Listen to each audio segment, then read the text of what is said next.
Unos minutos con Dios. Unos minutos con Dios te cambiará la vida. Con el hermano Juan Carlos León. Dios te bendiga, Dios te guarde. Te habla tu amigo y tu hermano Juan Carlos León. Y quiero bendecir tu vida hoy con una palabra que Dios colocó en mi corazón. La Biblia dice en 1 de Pedro capítulo 5, versículos 10 y 11 de la siguiente manera.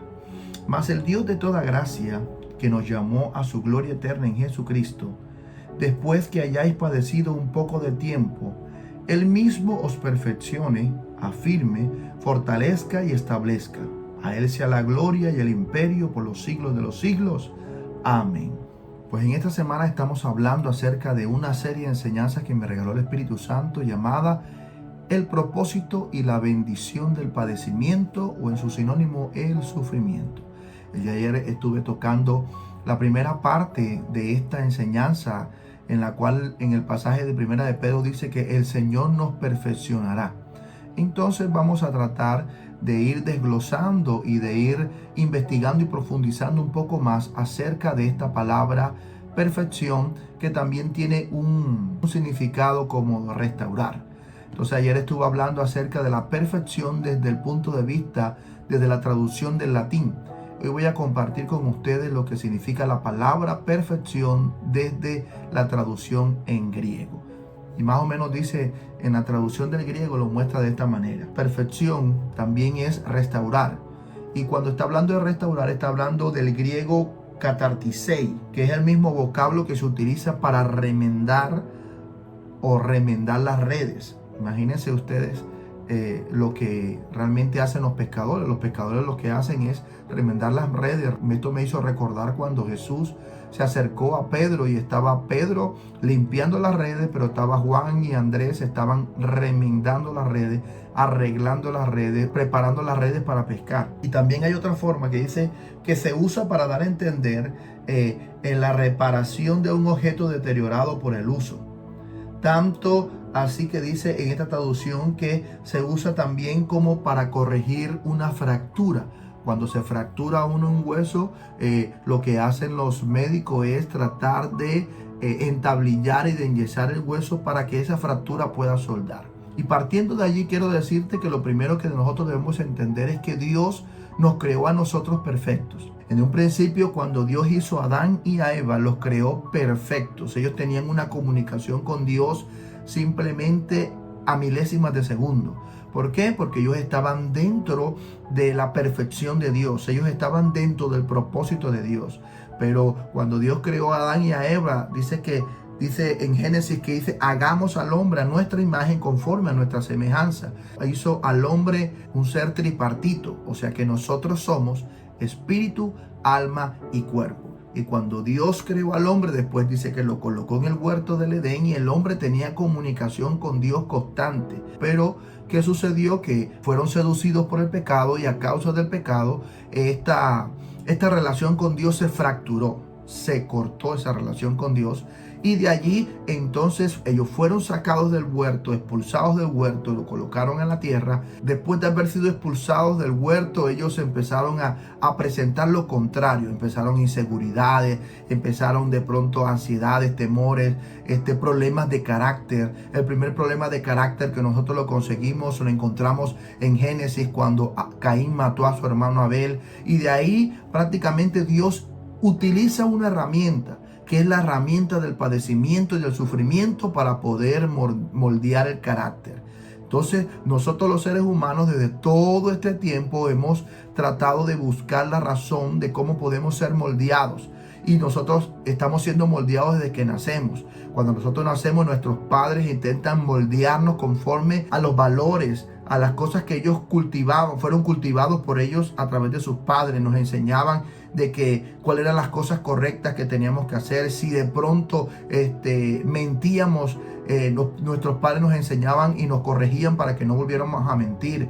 O si habíamos tomado una actitud grosera, nuestros padres nos corregían para que no tomáramos esa actitud grosera.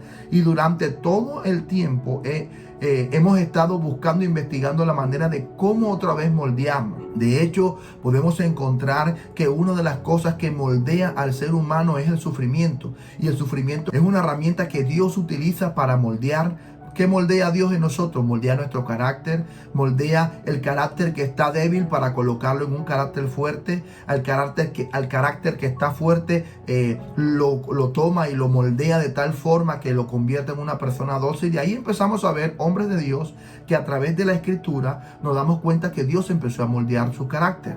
¿Qué se dice de Moisés? Moisés se dice que era el hombre violento, pero dice al final que fue convertido del hombre violento, fue moldeado a través del padecimiento y del sufrimiento, y fue moldeado ¿a qué? A convertirse el hombre más manso de la tierra. Aquí encontramos entonces en el Nuevo Testamento a un hombre llamado Pedro, que era bastante impulsivo, que era bastante atrevido en muchas cosas, pero dice la Escritura que al final encontramos a un Pedro, después de ser restaurado, después de ser perdonado por Jesús por haberle negado 3 veces, encontramos a un Pedro que estaba dispuesto a entregar su vida por el plan de salvación para los judíos y para la humanidad. Entonces aquí encontramos a un hombre llamado Pablo también, que era el perseguidor de la iglesia y fue convertido y restaurado a convertirse en el hombre que iba a llevar el evangelio a nosotros los gentiles, a los que no hacemos parte del pueblo judío.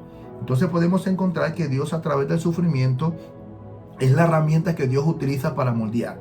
Yo puedo tomar un ejemplo natural de la vida. De pronto muchos de nosotros en la clase de ciencias del colegio de biología nos colocaron este ejemplo. Y es el ejemplo cuando colocamos agua en un recipiente, colocamos una zanahoria y colocamos un huevo. Cuando el agua comienza a estar en su punto de ebullición, ¿qué sucede? El huevo, que es blando, se endurece y la zanahoria, que es dura, se ablanda.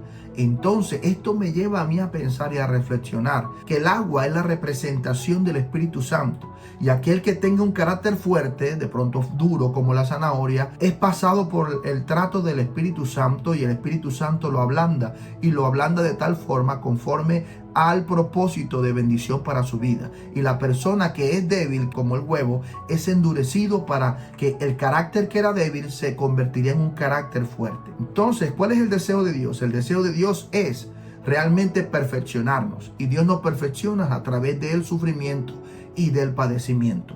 Y aquí en esta traducción que habla aquí en el diccionario, el comentario bíblico que habla acerca de que la perfección también es restaurar, como remendar las redes, entonces nos preguntaríamos nosotros, ¿quién de nosotros no estaría necesitando que Dios arregle todos esos desperfectos?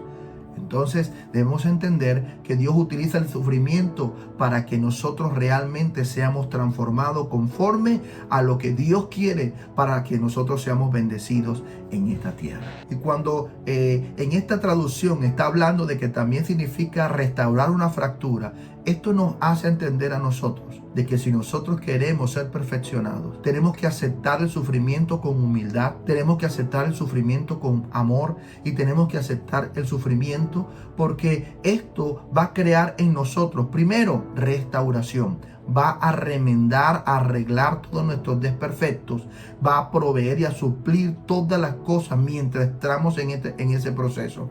Y lo otro es que si nuestro carácter necesita ser moldeado de un carácter fuerte a un carácter más moderado, o de un carácter débil a un carácter más fuerte, eso lo hará el agua del Espíritu Santo de Dios en nuestra vida. Cuando esa agua empieza a calentar y a tener su punto de ebullición, entonces Dios empezará a sacar de nosotros lo mejor. Les recuerdo de pronto la historia que le comenté ayer de aquel cantante de ópera que luchó y su carácter fue transformado. Había perdido las esperanzas, pero el sufrimiento lo mantenía fuerte, hasta que al final pasó de ser un vendedor de celulares a convertirse en un cantante de ópera profesional. Entonces, entendiendo esto, ya para terminar, quiero que entendamos que el sufrimiento se toma con humildad y se toma con amor, sabiendo que la palabra de Dios también dice en Tesalonicenses que si nosotros estamos pasando por algún sufrimiento, esta es la voluntad de Dios para nosotros, los que somos llamados hijos de Dios. Eso debemos entender. Todo lo que pase día a día en nuestra vida, sea bueno, sea malo, es la voluntad de Dios. Yo pienso que Dios utiliza el sufrimiento y utiliza los momentos difíciles para traernos un equilibrio. El el equilibrio es que si nos sentimos tan bendecidos, empezamos a tratar como de enaltecernos, y viene el momento de sufrimiento y nos coloca otra vez con los pies en la tierra. Y también cuando estamos de pronto estamos demasiado con el ánimo debajo, está demasiado el ánimo por el suelo, Dios también utiliza estas cosas para fortalecernos y tener de pronto un carácter más estable, un carácter conforme al carácter de Cristo. Entonces en este día quiero decirte que así como nosotros debemos pasar por un momento de aflicción, un momento de dificultad, de padecimiento, de sufrimiento, así también pasó Jesús. Cuando Jesús fue llevado a la cruz, fue llevado por sufrimiento. Lo azotaron, lo colocaron en la cruz, clavaron sus manos y pies, y aún sin embargo, Él estando en la cruz, pudo decir: Padre, perdónalos porque no saben lo que hacen. Ese Jesús que estuvo en la cruz es el Jesús al que yo te predico hoy. Es a Jesús al que te dice hoy que te ama y que es capaz de restaurar en tu vida todos los sufrimientos que tú has pasado, pérdidas amorosas, pérdidas de familiares, pérdidas de pronto de familiares a temprana edad. Él es el único que puede restaurar esa vida que ha sido quebrada, que ha sido rota, y de eso quebrado y roto Él puede hacer una obra maravillosa y una obra maestra para el futuro. Así que en este día quiero decirte, te invito más bien que aceptes a Jesús en tu corazón y que realmente puedas entender que todo lo que estás pasando hasta el día de hoy, Dios lo ha permitido para llegar al punto de encontrarte cara a cara con Él. Así que quisiera que repitieras esta oración después de mí. Señor Jesús, en este día te doy gracias por darme vida. En el nombre poderoso de Jesús, en esta hora, Padre Celestial, reconozco que soy un pecador, que he pecado muchísimas veces, por eso he venido a pedirte perdón. Te abro las puertas de mi corazón, Señor. Te acepto y te recibo como mi Señor y como mi Salvador.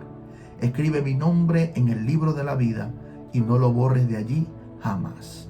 Amén y amén. Ahora yo voy a orar por ti. Padre eterno, en el nombre de Jesús, coloco en tus manos a toda persona que va a escuchar esta enseñanza, Señor. Te pido en el nombre de Jesús que seas tú, bendito Rey, tomando el control de sus vidas y apasionándonos cada día más por ti, Señor, y que tu Espíritu Santo les haga entender que el sufrimiento que están pasando en este momento es temporal y que ese sufrimiento es para una mayor bendición, para mejorar el carácter, para cambiar muchas cosas que nos están haciendo daño, Señor. En el nombre poderoso de Jesús te pedimos, Señor, que en este día de labores te pedimos tu respaldo en todo lo que vayamos a hacer. En el nombre poderoso de Jesús. Amén y amén. Y recuerda que unos minutos con Dios te pueden cambiar la vida. Y aquí termina Unos Minutos con Dios. Síguenos en nuestras redes sociales.